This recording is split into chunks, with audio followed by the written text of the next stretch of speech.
dead who have already died are more fortunate than the living who are still alive. But happier than both are those who have never existed, who haven't witnessed the terrible things that happen under the sun. Ecclesiastes 4. That's the word. I mean, like. The best thing that we can hope for, the most important thing we can hope for, or pray for, or ask for, is that our desires coincide with God's will. Because at the end of the day, at the beginning of the day, it's going to be God's will. It's always going to be God's will.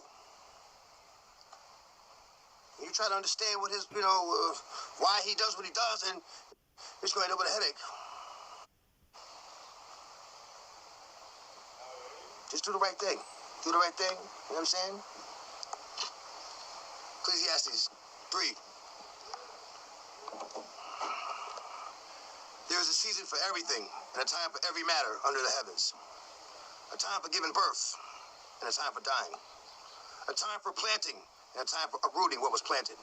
A time for killing, and a time for healing. A time for tearing down, and a time for building up. A time for crying, and a time for laughing. A time for mourning, and a time for dancing.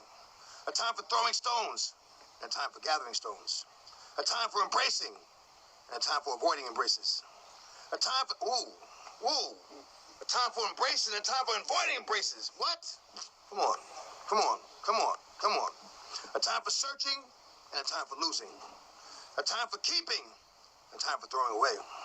A time for tearing, a time for repairing.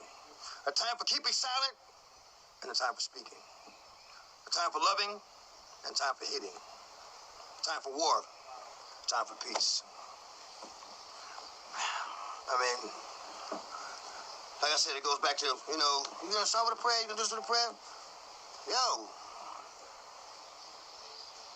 there are no words more powerful than the book. And your prayer, your own prayer, will do a lot better than someone else praying for you.